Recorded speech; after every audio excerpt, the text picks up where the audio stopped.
Good afternoon, everyone. I'm AJ King, and welcome to the Black Pound panel facilitated by the Prince's Trust. The Black Pound's powerful part of the economy, something which is being focused on a lot at the moment, especially with the inception of Black Pound Day, which is when we are all encouraged to seek out and, use the services of Black-owned businesses here in the UK and online as well. I have got some amazing guests with me today. We're going to start with Belocine Musolo and her company, Nephtali Couture. She's going to be explaining a little bit about what she does, how she came to create her business, and also how the Prince's Trust have supported her as well. And we've got Joel Sydenham, a creative artist as well. I was on his website earlier today, and he's all about self-expression, self-knowledge, and self-actualization. So we're going to be talking about his art, his expression, and again, how the Prince's Trust have helped as well. We also have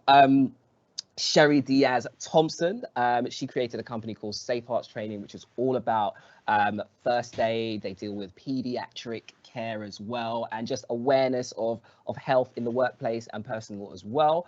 And then we also have our very well-versed high achiever entrepreneur, Amani. He's going to be explaining his journey from property to social activist, someone who creates amazing spaces and amazing initiatives to encourage young people to, create business and, just back themselves, basically. Had a really good chat with him earlier today. So I'm going to kick off. I'm going to come to you, Belocine.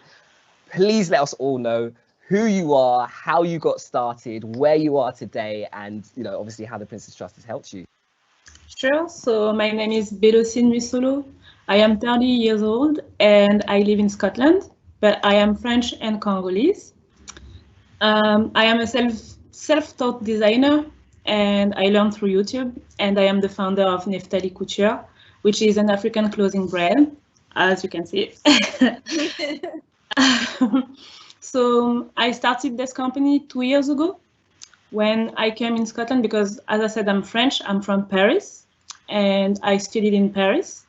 I started sewing because when I was going to church, my friends were, wearing beautiful clothes with African fabric, so I wanted the same, but I didn't know, so I went to a tailor and he gave me his price, and I was like, I don't think so. So I bought a sewing machine without even knowing how to sew, and I just started just like that, watching tutorials on YouTube. And I was just sewing for myself as a hobby. And then years later, when I finished studying in Paris, I found a job in Scotland, which is why I came here. And when I came in here, and the city where I live is called Ayr, and there is not a lot of diversity compared to Paris. So I was the only Black girl in the street, and it was weird at the beginning. And I was always wearing my colorful clothes, so I was thinking maybe I should start a business out of it and actually bring my culture and African prints in Scotland. So that's how it started. Amazing. And obviously they couldn't miss you because of all your vibrant clothing and and your designs. And I love the fact that you say that you literally kind of just learned sewing from YouTube. I'm an advocate of online learning, so I love that. Okay, cool. Let's move on to Joel now. Thank you very much, Belocine. If you could just tell us a little bit about what you do, how you got started as well. I was on your Instagram today and it is popping. Colors, G. Colors. Thank you so much. So my name is Joel Chidi3s. My art name or art brand is Chidi3s Art, and I'm a visual artist, poet, and art tutor as well. So I actually studied chemical engineering at university. I knew from like the second year that that's not what I wanted to do. And it just kind of, the more I learned about it, the more I knew it wasn't what I wanted to do. Do you know what I mean? I kind of just stuck with it. And after when I graduated, I was kind of looking for something to do, essentially, that I could be passionate about, that I could like pour my energy into. And I knew I wanted to do something creative because I'd always written poetry, I'd always painted, but never really taken myself seriously, like as a serious artist before. And then it's just kind of like making that transition. I guess where the Prince's Trust comes in, it helped me get that kind of validation, that kind of structure as well. to kind of turn it more into something that I was doing into more of a business. And so I also do art kind of art therapy workshops and creative workshops to help people who may not necessarily feel like they have a creative talent, but want to access that side of themselves. And the Princess Trust is actually one of my first clients for that as well. So I did a collaboration with them on the Fairbridge program in the Kennington Center, and that went really well, and it gave me more confidence to go on and do more stuff. So that's a big part of what I do is workshops and going around and interacting with communities and helping people embrace their creativity and embrace their community as well, and just find some inner peace as well. That's key for me. And as well as that, I make my own original paintings. I sell prints and merchandise, and that's more the business side of it. I've been trading for a year and a half now. Yeah, and Princess Trust is really helping with that. I was on their business program. I had a mentor. I still have a mentor. We still talk regularly. He gives me great advice. Good. And yeah. And that's more or less it. And if you want to see more, you can obviously check out my website. I make merchandise as well. So interestingly enough, I have a fabric line. It is African inspired fabrics. Okay. So it'd be cool to collaborate. Maybe I could send you. I see a collaboration. You and Belocine, definite collaboration. Thank you very much for that, Joel. We're going to get back to you. I'm going to move on to Sherry Thompson. Now, your story is very, very, very interesting. Safehearts Training, like I said earlier, is all about healthcare and so on and so forth. Please tell us a little bit about your story. I'm looking at your bio. I don't want to say anything, so yeah, over to you. Hi everyone, my name is Sherry Diaz Thompson. I'm from Trinidad and Tobago in the Caribbean. I've been in the UK for 12 years now. I'm 35 years old. Now, I came in the UK about 2008, and when I first came to the UK, it was very difficult for me. I was hospitalized a lot because I suffer from sickle cell anemia. So I had a lot of hospitalization. For the first 3 or 4 years, I spent a lot of time in and out of hospitals and unable to work efficiently. Prior to coming to the UK, I was self-employed quite a number of times, and I was very successful to get back into work. But I needed something that I'll be able to contribute. So I started off becoming a nurse, working in care homes and people's home, and then the NHS. In 2015, I decided to leave the NHS. Instead of going to university and doing my nursing degree, and set up a business. Now, the business was initially to sell defibrillators, because my main background, first of all, sales and marketing. Gotcha. Originally. But I soon realized after this enterprise program in 2015 and getting funding and setting up the business, which is in now its 5th year, that people didn't have, people didn't have the knowledge or the education behind the use of defibrillators and why they're important to save lives. And that's how the training aspect came in. So I got a second leg onto the business right away.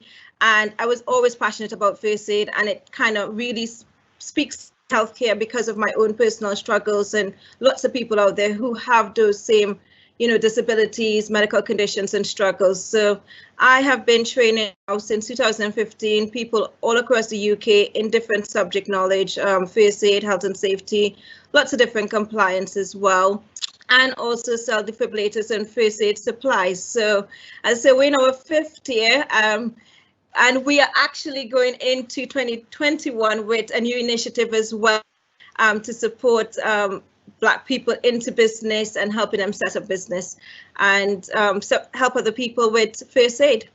Excellent. Thank you very much. Love that story. Love that story. And then Mr. Amani Simpson. How are you today, sir? I'm good, guys. Thank you, man. Yeah. Good to be on this panel. Yeah, Mr. Social Entrepreneur, your journey is incredible. Give us a quick synopsis before we deep dive into everyone of from where you came and to where you are now, please. No problem. So yeah, my name's Amani Simpson, social entrepreneur, 30 years old. I guess the big headline in my life so far is when I was 21, I got stabbed 7 times, intervening in someone else's argument. and fighting for my life in the ambulance, I pledged that if I got another chance, I would live to steer young people away from darkness. And I felt this rush of energy from my toes to my head, and I got given another chance. And so for me, I then went on a journey of suffering with mental health issues, depression, anxiety, post-traumatic stress. But at the same time, I was working to build a property business that I started from my bedroom. I did that for about 6 or 7 years, really building up a reputation for myself as someone that was trusted. But it just wasn't what I promised. And, you know, sometimes purpose hits you in the face. And a young person walked into my life and had been excluded from school, as I had been. I've been expelled from 2 schools, and he'd also been in that position. And I just wanted to help him. I said, look, you know, have you ever worked in property, or do you know anything about property? He said, no.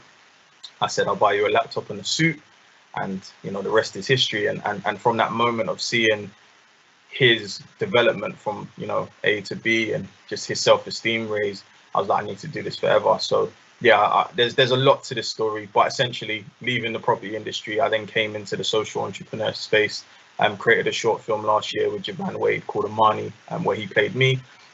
We had 1 million views in 4 days. We've now had just under 3 million views in a year.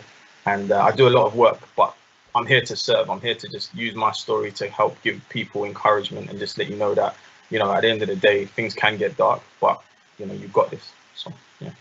Excellent, excellent. And I think the common theme here with everyone on this panel is that, you know, what you do innately is the offshoot is inspiration.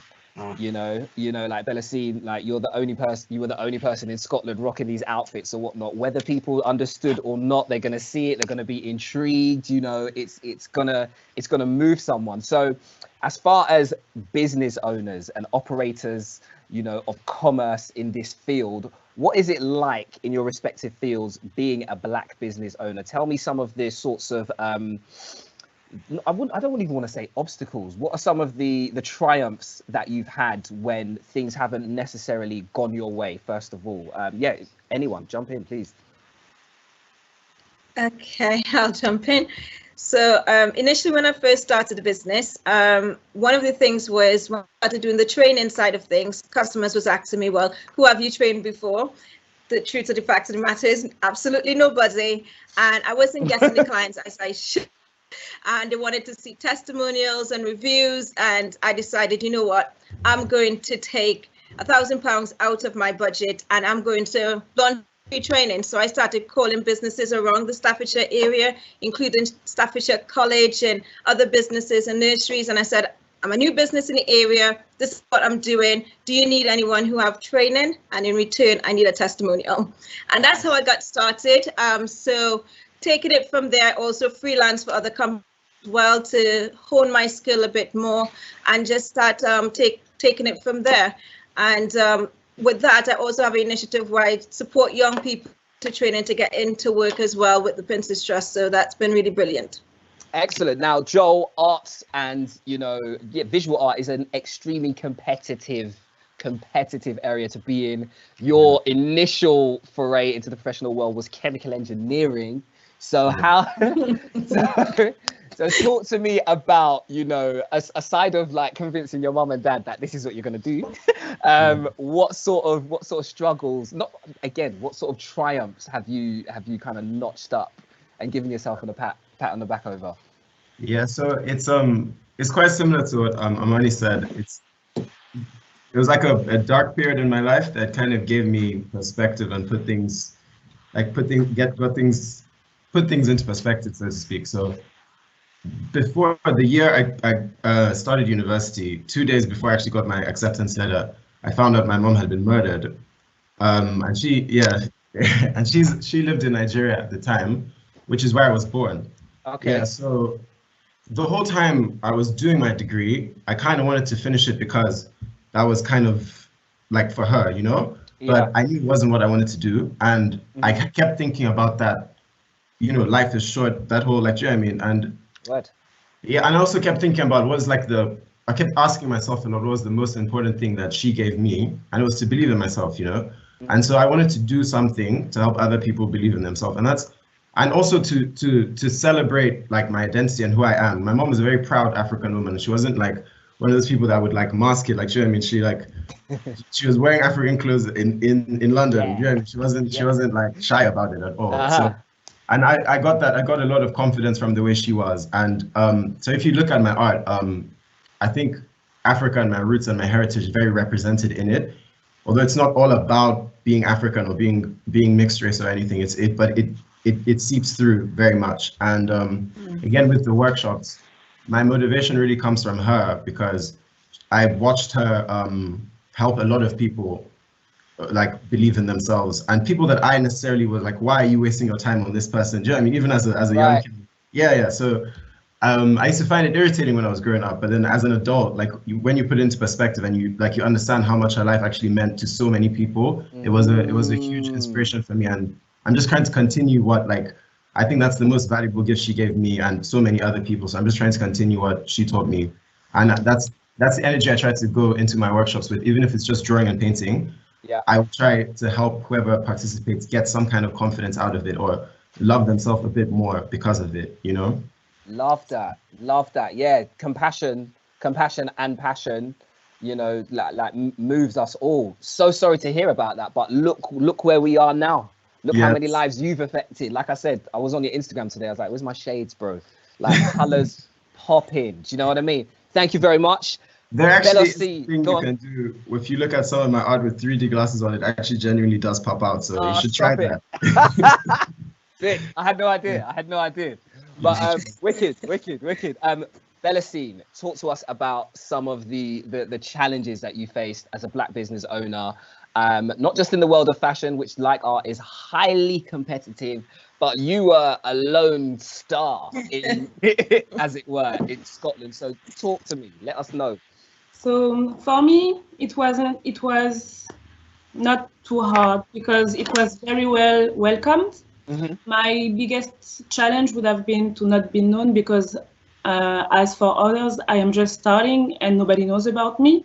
Nobody knows about my clothes. Nobody knows about what I do. So that was my biggest challenge, and to kind of find a way to win. I went to networking was my best thing. That was the key. I went to some events. I started to do some markets. So I was selling my clothes directly to customers, and that was a big win for me. And there is a business collective in Scotland where I am a member, which gives me visibility. And I also, I forgot to mention that I also won an award for a Princess Trust Award for the most promising newcomer last year. Nice. Well, congratulations for everyone today, man. Thank you. So that's what my biggest issue was, to get known, but slowly, and with the Black Lives Matter movement, I also gained some notoriety here in Scotland. So yes. Okay. What I would like to ask you now, obviously, over the past year, it has been very, how can I put this? So anything to do with Black people, Black lives, Black health, Black survival, Black passion, Black joy has been at the forefront of life and the media in a way that it never has been in our generation. How are you using that to catapult what you do to the forefront in a genuine way? And do you feel that? Do you feel like you're a part of this movement, or like what are your thoughts on it as Black business owners, culture creators, and people who affect lives? Amani. I think we've got a massive responsibility to pick up the kind of the mantle or the relay stick or whatever you call it after the generation that has come before, because they broke their back in order to make it a little bit easier for us.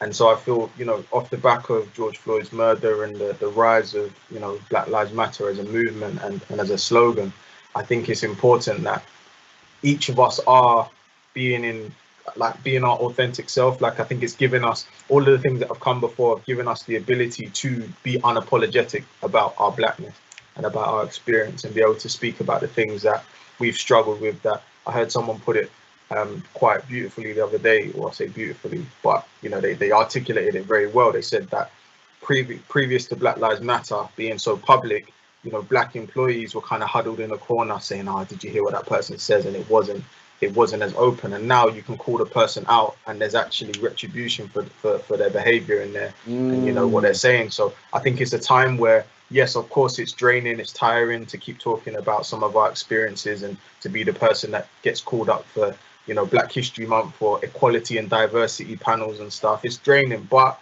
I always look at it and say people are ready to listen. So we have to be strategic and be purposeful, and not drop the ball, because if people before us had said, "Oh, I'm tired, I can't be bothered," we wouldn't be in this place. So we've got our position to play. Thank you very much. Cheryl, so with regards to health in the Black community, obviously sickle cell anemia is something which affects you know, Black people on another level, and then we've had this whole COVID situation where Black people are being affected as well. As far as raising awareness on, you know, the our side, what we can do to protect ourselves and so on and so forth, there was also that whole discussion of, you know, what sort of care and stuff Black people are having in hospitals and so on and so forth. How important is it for you? How important do you think it is to have, you know, Black healthcare professionals like you across the board, you know, on the radar? Absolutely, so important. I mean, I've spent for this year already almost 10 weeks in hospital during COVID, not because of COVID, but because of my sickle cell. And being in hospital, it was really confined, where there wasn't a lot of Black doctors, Black nurses that understood my condition and how to manage it. Now, I've had this condition since I'm 19 years old. I train in the medical field, so I train healthcare professionals, and I understand how to make myself well and how to prevent that condition from happening. Unfortunately, it does happen sometimes, but when I go into hospital, I feel that I come into a group of people who have no idea and no knowledge how to assist me, and raising awareness for that is really important. So that experience for me this year has brought me to developing a sickle cell course specifically for nurses and doctors within the healthcare sector, because I think it affects the minority group of people, but it is life-threatening, and there's Black people in every town, every, you know, village, and who needs to go to a hospital. So we moved up from London to Stafford in 2012, and I still remember my first admission, where, you know, I said to the doctor that you cannot get a vein from me because I have no veins, and he continues sticking me more than 12 times, and I was crying my eyes, and it was really distressing, you know. So I think that we need to really target that a bit more, because people don't, doctors in certain hospitals that's not in a big city like London, Birmingham, Manchester, Liverpool, Glasgow, they don't understand about sickle cell and how to treat it effectively when someone comes in. So I think developing this new course and launching it in 2021 will be really good to raise awareness, and we'll be doing lots more on health virtually, because I think for COVID right now, everybody is a bit worried about how to protect their health. And I'm high risk to COVID, but I have not been tested positive for any of the tests, and that's because I'm making sure I use my barriers, wash my hands, but also build my immune system up as well. So eating healthily, drinking lots of vitamin C, and just overall looking at your own well-being, but not your physical well-being alone, but your mental well-being, because having been in hospital for this length of time, it also affects your mental response to anxiety, depression, and stuff as well. So I love Joel's Zen feeling at the back with the candles and stuff. I love that, because that's a good way, and listening to music that calms you down and bring you back down. One of the ways that I helped with my mental health this year was climbing Mount Snowdon on the 12th of September. Oh, wow. So, wow. Yeah, after spending, you know, quite a few weeks in hospital, I climbed Mount Snowdon at the top, and it was amazing. I came down and I felt empowered to go back to work, empowered to reopen the business, and it's been busy still. But I just think that we need to be more aware of our own health and well-being, and also promote that a lot, and take care of our health and well-being as well, which is vital, especially as business owners, because we get burned out quite quickly. Indeed, indeed, indeed. So, you said, you guys are all, you're the creator, you're the implementer, you are the advertiser, you guys, you do it all. The Prince's Trust has helped thus far over 1 million people this year.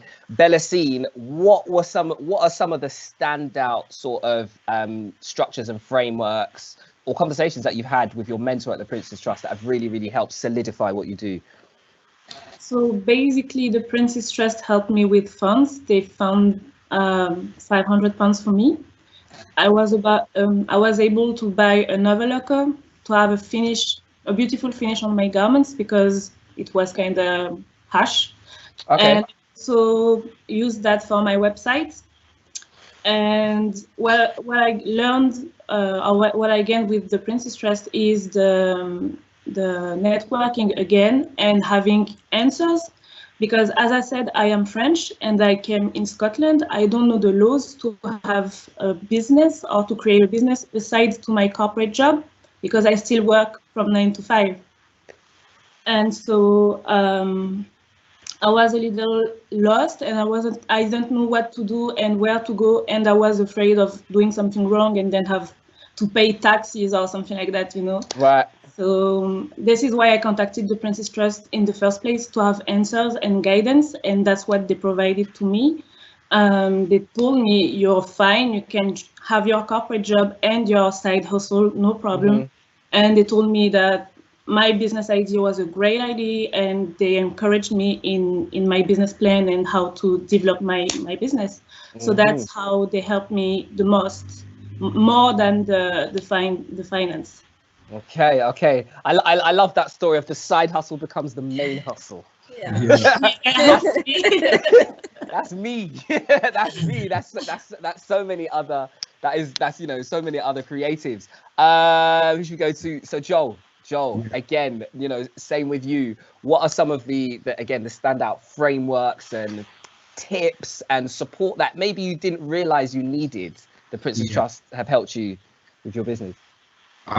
It's just for me, like, first of all, just organization is well, I don't know how to put this, but it's kind of like dissociating yourself from what you create. So like, you're a creative, I'm sure you must understand, like when you actually make something as a creative, it's like your baby, right? Yeah. If you put your heart into it, it's like authentically coming from the heart, like you care about it and you care about what happens to it. Do you know what I mean? And you have to kind of let go of that a little bit and kind of just see it as like, a commodity, you know what I mean? And so like my mentor definitely helped me like get over that, because I got very attached, and it's like someone will say a comment about it and then you'll take it personally, like they're talking about you, but it's just their opinion, and it's like everyone is allowed to have their own taste in things. You know what I mean? Like like someone might not like Afrocentric looking fabric because that's their personal choice, but I can't take that as a personal insult because it does represent a part of my identity, and it is a lot about who I am poured into my work. But I had to learn to kind of just see, okay, this is now a product. Now that I've made it, just treat it like a product, and let, you know what I mean, and let people see it as a product, because that is what it is to them. You know what I mean? And that's kind of how you want to see it. You know what I mean? But I mean, then again, it is nice when someone genuinely connects and can appreciate the hard work that's gone into it, and does recognize like maybe the symbolism or like, you know what I mean, the emotion that you've poured into it, and so it's even more rewarding when it's authentic. You know what I mean? I like that, from artist to businessman, even like just like letting go and be like, okay, well, it's there now. I've actually done what I meant to do with it, so on to the next. Exactly. Kind of. You All right. just have to kind of switch hats, like you said, from you take off that artist beret and put on the I don't know what hats businessmen wear, but that hat. That's it. You are the businessman. Amani, so you spoke about your journey from that safe, cushy property bubble, and then branching out into your own lane. Everyone has spoken about how the Prince's Trust has bolstered those small gaps. What were the gaps you were lacking that they helped you with? Do you know what? It's funny. I didn't actually go through a Prince's Trust program. However, someone early in my kind of entrepreneur life sent me a Prince's Trust business plan template, and so I remember going through that document and kind of just being able to articulate my thoughts and my ideas in a lot more concise way, because being a visionary or being a creative, you can really come with passion and not always kind of precision when you're trying to explain things to people. So you know, I like growing up, I as I said, I got expelled from school, so I wasn't really like very focused when I was younger. As much as I was very smart, I just didn't care, and I actually walked out of my business exam thinking, who cares about business, right? Oh wow. And so as I got older, there were so many gaps in my education that I was doing okay, but I was limiting myself. I didn't understand certain things, so I went back when I was 24 and went and got a qualification in business management, and that really helped to boost my own personal confidence, because you know, things happen in your past, but you know, the past is there for a reason. You know, you have to build off that and say, am I gonna right some of the wrongs that I've made? Am I gonna kind of open doors again and self-educate myself? And from that day, I've just constantly started to focus on my personal development, focus on speaking to people that are mentors and have many more years of experience, and just sit at their feet and ask them questions, because I wish I realized that school was free Wi-Fi when I was at school, because I would have downloaded it. I lie. Yeah. Word. We take these things for granted. Now, we're going to get into some audience questions at about 15:15 in the next 10 minutes. As we know, Black Pound Day, it happens once a month. The Black Pound Day for this month is actually tomorrow. Why is it important that we have this focus on Black businesses, Black Pound? And I really want you guys to be real with me. Why is it that it's important to you? Belocine, let's come to you first. I'd say because we need more visibility. Maybe bigger brands are known and people trust easily, you know, big names. But when you have your own small business, and as a Black person, it is important to be supported by the community and by people. And even if it's just, you know, sharing or just talking about it, it is really important for us, because we're doing, as you said before, we are doing everything by yourself. And we are financing everything ourselves as well. And we have small, I will talk for myself, I have a small budget. So having the support from the community and from the Pound Day, that's awesome. Right. Joel, thanks, Belocine. Yeah. So you were saying? Yeah. Why is it important to you that we do have Black Pound Day? You know. Yeah. It's for awareness and also just like representation. So like working with young people, sometimes you realize people base what they can become on what they've experienced, you know? Yeah. And I've like experienced this more and more. So it's as much as it's nice to also get like the recognition for your business and have the spotlight on you for a bit, you're also setting an example for people to come. Do you know what I mean? You're also showing them like, yo, this is an option for you, even if you look like this. Do you know what I mean? Right. And yeah, that's a big part of it for me, is like representation. Yeah, just actually introducing the world to Black business people, because it's just not something that you don't see it too often on TV. Like, do you know what I mean? You don't see it on every show. That's not the stereotype that's out there, or Black entrepreneur. It's just not. Do you know what I mean? Like. The Black entrepreneur is in some places might mean something dodgy. Do you know what I mean? So it's, do you know what I mean? It's rebranding Black people in a way as well. Like, yeah. No, totally. Yeah. Thank you very much, Sherry. The healthcare space. You spoke very candidly about, you know, your experiences with doctors and so on and so forth. I know a lot of people with sickle cell, they say exactly the same thing. So for you, you know, why? Again, this importance on Black business, Black professionals, how's that buoying what you do?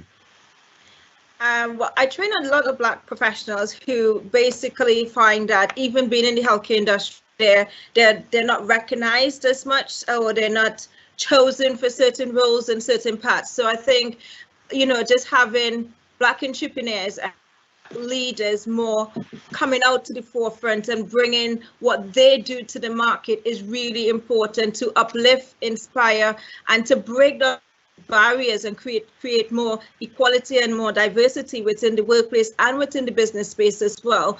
As a Black business owner, I find it sometimes difficult to get, other small Black businesses to buy from Black businesses, and I think that's the thing we need to also do collaboratively as well. Definitely, work together more, sharing our skill set, sharing our knowledge and our passion and whatever it is, so that the more we collectively work together, the more the movement is going to happen, and people are going to start recognizing, well, the stereotype of Black people or minority group people was, not is. Then we could move forward into taking that to the next level and inspiring. I've got a 16-year-old daughter, and I want to be that legacy that she looks back at and say, my mom did this. I have nieces and nephews. So, leaving that kind of legacy behind and empowering other young people who think, well, I drop out of school, so I can't get into entrepreneurship, or I don't have the qualifications and I can't do this. But if you've got a given talent, there's ways you can do this, and we need to empower that. And Black businesses need to make themselves more permanent, and we need to work more collaboratively together. I like that. And I think that all of us have kind of sensed this new era of, like you said, acknowledging, okay, Black entrepreneur, Black businessman. Like it's not a thing, and Amani, what would you like to see, happen? Like you said, you work with a lot of young people, you do some very impactful things. What Black Pound Day, all good and well. Is there anything else that you in your mind has been ticking over that you want to see happening, whether that's, what happens in schools and so on and so forth, to encourage the next gen of the new era almost? I think there's a couple of things. Number one, to answer the question before, the Black Pound Day for me is about economics. I think a lot of racism is fueled by, economics and the fact that there are a lot of Black businesses in the UK. We really need to be highlighting and showcasing them more, not exclusively for external communities to look in and say, oh, what's going on over there, but more so for us to say, yo, like, my brother's already doing that. And it's not to at the detriment of anybody else's community. It's more so to look and say, how can we support our own as well? Because we did come over to the UK with a mission and ambition to say we're gonna be doing X and doing this. And I feel like as time has gone on, sometimes we've begun to kind of shun the Black community and say, oh, they're I hear people always talking about Caribbean shops and the attitude in there. But has anyone actually ever sat down with a manager in a Caribbean shop and said, you know what, your staff, I didn't really like the way she spoke to me, but I'm not going to stop dealing with you because of that.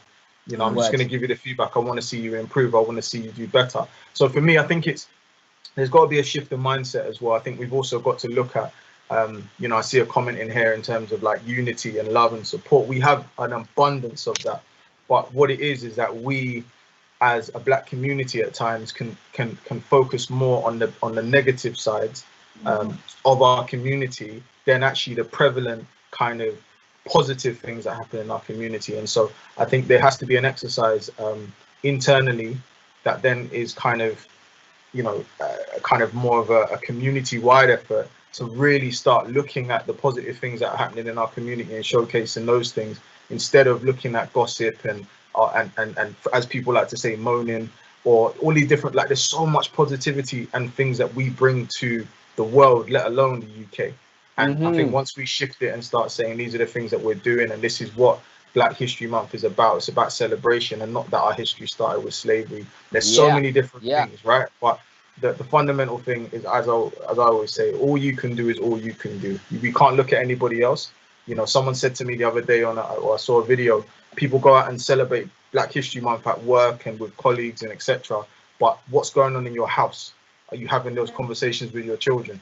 Are you expecting everybody else to do Black History Month and you're not doing that? Black History Month should be every single month in your house by default. So I think it's just us doing for self and stop expecting things to happen that no one else can control. We've got to do our own thing and love everybody, because that's what we're here. There's a word called Ubuntu, which I love. That word. Okay. I am because you are. Yeah. Right? I am because you are. So therefore, I'm not here to blame you for anything. I'm just here to do the best I can do for me and my community and love you because of who you are. That's it. That's all I'm moving. So I love that. I love that. And that comment that you said, that it's not to the detriment of other communities. I think that's so important, because I'm sure we've all read, heard, seen the pushback from, but all lives matter. This, that, and the other. It's like, it's not even that. Do you know what I mean? It's a waste of energy to argue with people that say all lives matter, because we're not saying all lives don't matter. We're not saying that. So it's a waste of energy to even engage in a conversation about that, because all lives matter by default. But right now, Black lives need to be at the forefront, as do other people's lives. But right now, what we're talking about is Black lives. Same way you've all heard the analogy about fires, right? If your house is on fire and someone says, well, all houses matter, you're going to be like, what? So it doesn't make sense. It's a waste of energy. Bravo to that, man. Right. Okay, cool. We got some questions. Guys. So one which has come in live on the scene is, what's your proudest moment? Belocine, you've traveled overseas, you touched down, you've stated your claim. What many moments to be proud of, but what is your proudest moment? I'd say it would be the catwalk that I did in Edinburgh last year, because I was a bit in emotions to see mannequins or models walking with my clothes that I made with my own hands. I never went to university. I didn't take any class. I just learned through YouTube. So to see them walking with my clothes on, that was the most. Amazing. I love that. And can you just say that again? Yeah, you learned it from YouTube, yeah? YouTube. Yeah. It's a thing. It happens.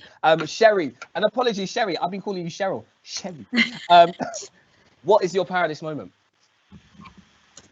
Reaching 5 years.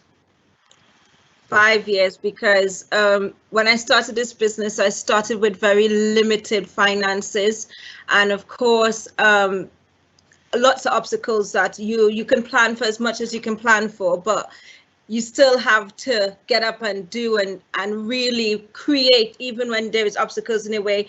Change your thinking, change your mindset, and keep pushing through those obstacles so that you can actually reach goal. Now, when I started the business, I said to my husband 3 to 5 years, and then we'll be up and running, because I knew that I needed to pace myself to get to that point. And most businesses fail within the 6 months or within the first 18 months. So to be really dedicated for 5 years, reinvesting, always evolving the business and taking it into that next stage to make that whole vision come to life is the proudest moment for me. Excellent. Thank you. Joel, talk to us, man. I can't really I've been thinking about it, but like, it's difficult. I think there's a lot. It's just a general moment of appreciation for my work, and and the trust that the clients have to give to me for me to create certain things for them. So like, someone asking me to paint a painting of their granddad who just passed away, that's a lot. Do you know what I mean? Yeah. And having the trust in me to depict his energy, so to speak, in the way that represents him, that to me is very, like, I'm like made speechless a lot by some of the things that people ask me to do for them. Do you know what I mean? Yeah. It's that for me to be a part of something so meaningful and impactful in other people's lives is a very proud moment for me, and it's exactly what I wanted to be an artist for. So yeah, it always like validates all the struggle whenever I get a moment like that. Yeah, you know? And all the telling off you got for leaving chemistry. What? What's what? Amani, talk to us, man. Do you know what? I've got quite a few proud moments that I'm blessed to be able to say that.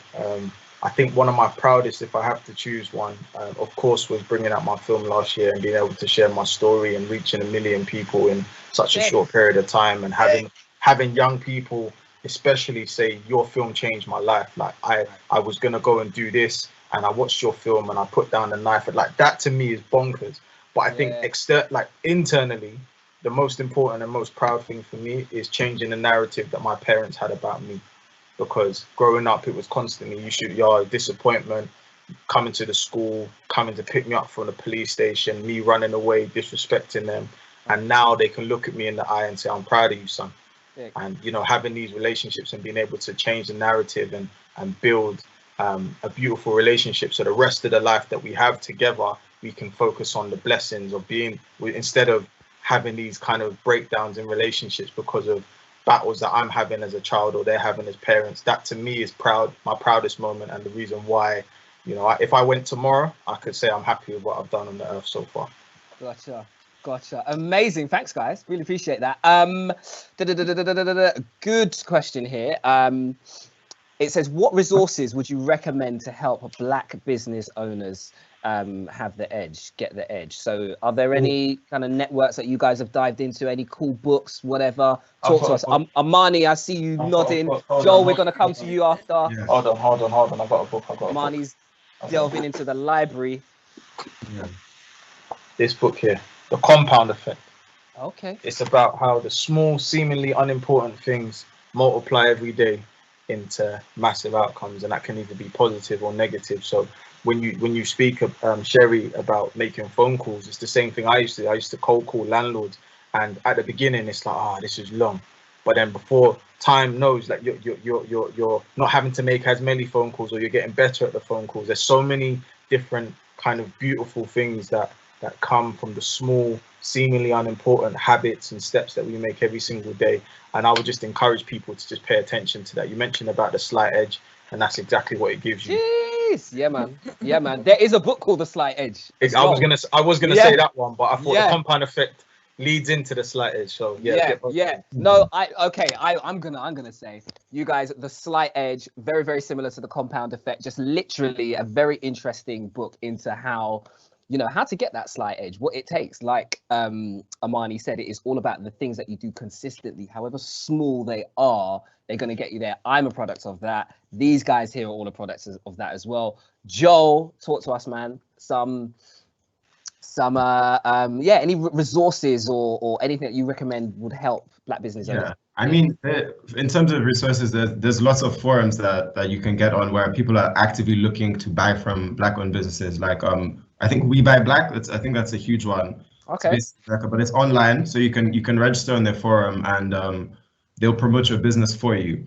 But I think also, just a piece of advice is to actually represent your culture in your work and in your product as well, because that's like a void that I think one of the things that Black Pound Day does kind of fill is that, I mean, I've heard lots of stories of little boys and little girls like growing up and not seeing themselves represented in anything, or girls crying because their hair is not straight and wanting it to be pretty. Do you know what I mean? And so say you make school bags, maybe print a picture of a girl with the actual Afro hair. Do you know what I mean? That way you're actually doing something that's more than a product. Do you know what I mean? You're impacting people in a positive way, and you're filling into the niche of Black, because that's not something you can find in Topshop. Unfortunately, that's not something you can find on the high street. You know what I mean? You don't really see yourself represented in the products. So I would say definitely do that. Definitely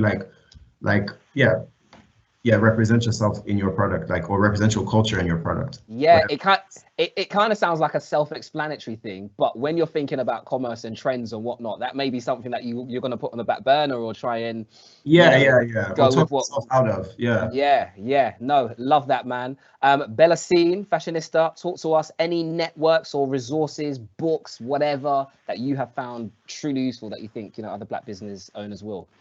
So I would join what was said earlier, and I would say first you should invest on yourself and nurture yourself, because you would be your own business card. Your face is your business card. So you have to learn to have self-confidence. You have to learn to know how to talk to people. You have to learn about how to present your products. And for me, what I used to invest in myself, how to invest in my character, was to read Dr. Miles Monroe books. The one that I'm reading right now is The Character of Leadership. Okay. Yeah, Miles Monroe is my guy. I've never heard of that guy. Learned some things today. Miles Monroe, yeah? Legend. Yeah. Okay. All right, Amani. Gosh, he's got all the books. Look at his shelf behind him. We love that. Thank you very much, Belocine and Sherry. So any resources or books? I read a lot. I read a lot. I do a lot of research, but I use, because of my industry, it's a bit difficult to say one book that I'll read. So TD Jakes, I read a lot of TD Jakes books. Oh my God, super inspiring. His last book, Soar, was amazing. Something that just uplifts, and it also promotes and show you that, you can come from wherever you come from. Oh, there it is. This guy. Look at this guy. Oh, yes. Let me get something from my library. Hold on. It's a great book, so great book. I got books too.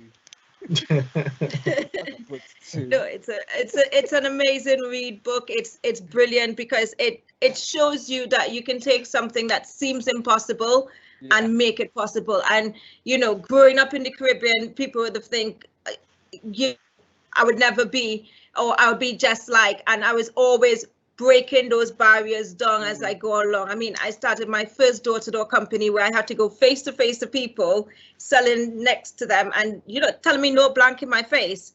And by doing that and perfecting it for a year, and then moving on into medical sales, it's just like, well, that was the training ground and foundation.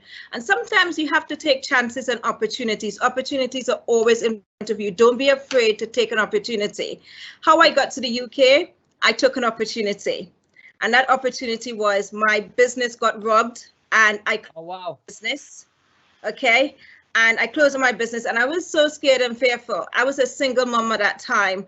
And I decided to look for a job in papers, and there was this company offering medical sales executives. So I know I'm great at sales, so yes, I can do this. And I started working with them, but guess what? They only pay commission. Oh snap! No salary. You got to be on job. No salary. And I remember my mom being crazy mad at me because I am crazy. How could you take a job that is not paying you anything? But because of that job, I was able to travel to other Caribbean. I traveled to Dallas that year because I sold 500 applications and won the Rising Star Award. I met my husband on Grenada.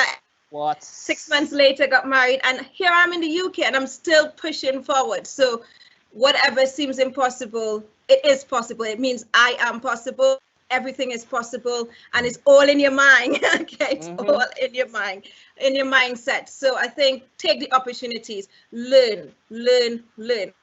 Went into the NHS to learn, and because of that, I was faced with going to university and ended up with lots of debt, or starting my own business, impacting. And when I look back at it now, I was like, oh my God, I am so proud of what I've decided to do because it was a great opportunity. Amazing. So don't be afraid. Don't be afraid to take opportunities, even if someone said, well, I can't pay you, still go and just learn what they can impact into you, because that might be a stepping stone into your next job, into your next positioning. That's what I would say. I think collectively, from all of your suggestions, the collective kind of like mind frame is just to step out of your boundary. Comfort zone. Step out of your comfort zone. That's it. Look outside your limitation. And my thing as well, I agree with you. Learning, you can learn something from everyone. You can learn it for free on YouTube.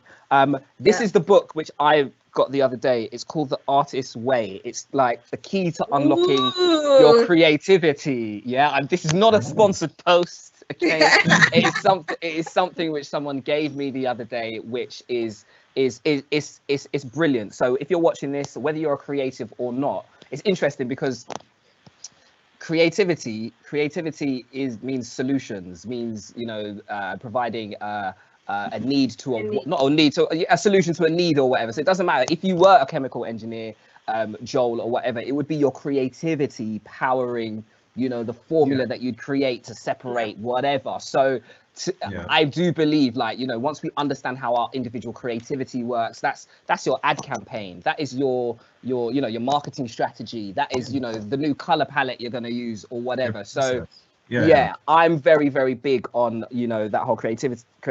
Let's how are we doing for time? All right, we've got 5 minutes left. I'm going to give you one more question which came through. How can we promote unity, love and support within the Black community? Amani, you touched on that somewhat. How can we outwardly do that? I mean, it's easier to do so now like you said, we're able to talk more candidly about that. Anything that you'd, you know, impress upon us and tell us to do? Or I think it really boils down to the things that we subscribe to.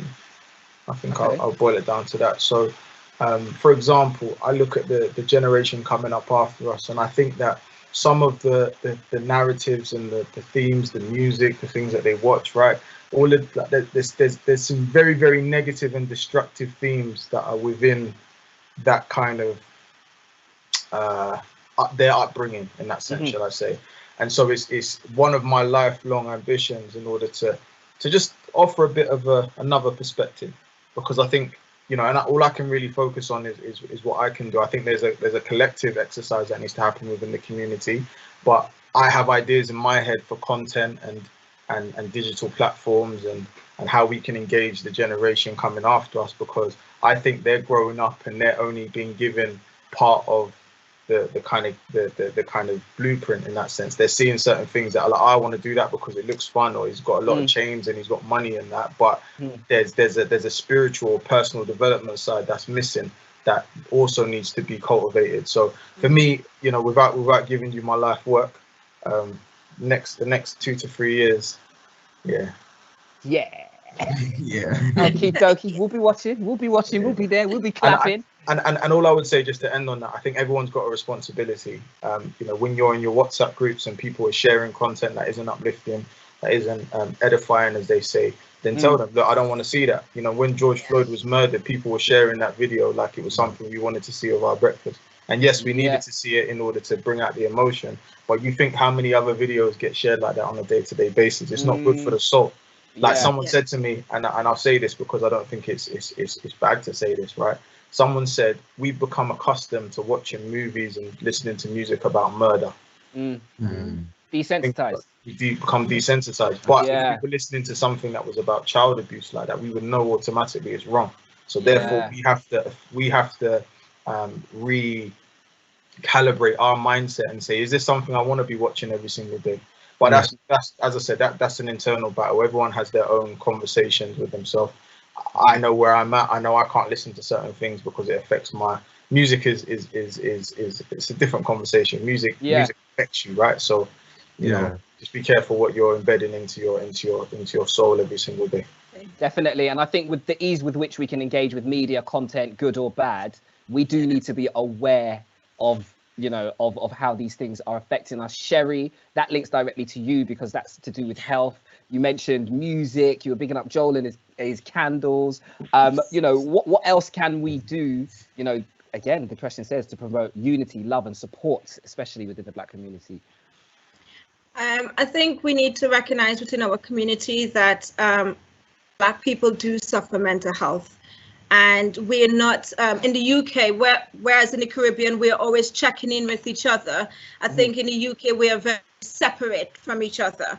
And I think we need to start checking in a lot more with our Black sisters, brothers, our friends, whoever it is in our community. And be more open about it. And absolutely talking about our mental health and well-being as well. If you're not having a good day, don't say you're having a good day. Be honest about it, you know. And I'm coming back to Amani, you're so right on about what you download into your psyche every single day is vitally important. So for me, when I'm to my training in the morning, I have my YouTube blast motivational on to pump me up for the day, but also to educate me, to enlighten me. I also have my gospel music that I listen to, lots of different gospel artists across boards, and other music as well, not just gospel, but you know, lots of other music as well, because I want at the end of the day that when I'm finished with my work, I'm feeling that lightness, I'm feeling I've contributed, I'm feeling that I've supported someone. When it comes to winding down as a director, which is really important, and what Joel's have in the back, so just candles, you know, help you to sleep. Yoga, anybody does yoga. I'm not a gym person, but yoga breathing, exercises. Just look after yourself well, because health before wealth. If you're not healthy, you're not going to create the wealth that you want to create. You're not going to be able to attract the things you want to attract. So you know, you have to start with your own personal development in whatever way. And I've been doing that for the last 8 years now, just pulling myself out little bit. And you start revealing things about yourself that you didn't even know existed, and you're able to impart onto other people as well. So I think that is really important. Excellent. And like you said, it's you've been doing it for 8 years, and it's an ongoing process. If you're watching this right now, process, absolutely. Yeah, if you're watching this right now, like, you know, as Amani said, it's the compound effect. Like, make those steps, you know. Belocine, so thank you very much, Sherry. Thank you. Belocine, so in your mind, you know, what else could be done, or what have you observed, you know, that is positive in moving the whole community forward? I think that one thing that could be absolutely great, and that is already on, is to show love through sharing and talking, and, you know, talking about others, or even encouraging others. Like, you know, a small business or a Black owner, and you can see, I see you did this, I see you did that. Sharing the information within your community, talking about it, buying from them. I think that's how you can show love, because sometimes, as I said, I am a small business and I started 2 years ago. So having just a little word like, oh, you're doing great, that's love for me, and that's a lot for me. Even if it's just a little text, for me it's a lot. So I think we need to encourage each other, and sometimes people, when we are in business, it's like we are in a competition with each other. It's not always the case, and you can, you know, shout out to your brother or your sister and say, I see you, even if it's the same field. What? We are not in competition. We are here together. You see what I mean? Defos. And Joel, you touched on it already, you know, the impact that you've realized you have on the young people that you work with regards to representation. So yeah, you know, as far as the community, what would you like to see more of, or more being done? Yeah, I'm gonna continue off her point, because it's very true what you said about encouraging each other instead of competing with each other. Do you know what I mean? I think a lot of Black people are used to being the token Black person, and they feel like there can't be more than one of us in a certain space. Do you know what I mean? And sometimes, not all the time, because sometimes we're very encouraging and we're very like supportive of each other, but sometimes it almost gets a bit competitive, like, oh, I'm the Black person here. Do you know what I mean? Yeah. Do you know what I mean? It can be like that. So it's very important to try and like live the life that we want to actually, you know what I mean, embrace the reality we actually want to live in, because if we want to not have to compete, and we want to be able to share, you know what I mean, share a market space, then we should be able to, we should be able to encourage each other without like making it competitive or putting another business down, or trying to like devalidate something. And also we have to try, and I think as business owners, we have to, like I said earlier, take responsibility for the impact our products have, but also understand that like we have a responsibility to not just use our Blackness as a selling point. We also have to have quality products or quality services. You can't just rely on the fact on par. Yeah. We can't just rely on the fact that we're Black and expect other Black people to support us by default. If we're making a subpar product to someone down the road who's Asian, then support that guy, because he's actually putting his back and his energy into it. Do you know what I mean? So like we have to make sure that the light is on us as Black people. We need to make sure that we're representing Black people properly as entrepreneurs. If you're using that hashtag, make sure you have something good to sell, you know, like make sure it's quality, make sure it's up there as well. Yeah. And what I like about what everyone has said, these are the real talks that happen behind the scenes. That's the talk that we all have with our friends, our colleagues, and everything. Embrace the reality that you want to see. Like that, I think that statement kind of, not only it can apply to everyone, but for us in this position, it's very, very poignant. Guys, unfortunately, we have run out of time. We have to wrap up. Before we go, could you all please let us know where we can find you online, where we can engage with you and your products? Sherry? Okay, so you can find us on our website at safeheartstraining.co.uk. We also have our Instagram page, which is Safehearts Training, and our Facebook page as well, which is Facebook at Safehearts Training Limited. Awesome. Thank you very much. Belocine, where can we connect with the styles, the steez? So you can find me on my website, nephthalicouture.com. Also, I am on Instagram and on Facebook and on LinkedIn as well. Awesome. Thank you very much. Mr. Amani, where can we find out what you're up to and all of the cool projects that you're going to be creating? No problem. I've just put my details in the Q&A section, but you can follow me on Instagram, Amani.Simpson, Twitter, Amani Simpson, website, www.aviard.co.uk, AVIARD. But yeah, I'm here. I'm just here to connect and be part of this human experience, right? So God bless. And Joel, Mr. Vibrant, Mr. 3D painter. Yeah. What's the best way that everyone can get in touch with you? So you can go on my website, chidi3s.net. That's chidi3s.net, and I'm on Instagram as well as Joel Sydenham. So you can kind of follow me as a person and see what I do, because I do lots of different things. But I have an art account just for my visual artwork, and that's Chidi3s_art. But you can also find me at Joel Sydenham. That's just my name, JoelSydenham. And my surname is Sydenham. I'm not from Sydenham, just in case you're wondering. And for everyone watching, this is all going to get posted on the video as well. So before we go, massive thanks to all of our contributors, Amani, Joel, Belocine, Sherry. It has been incredible speaking to you. I need to set up my business now.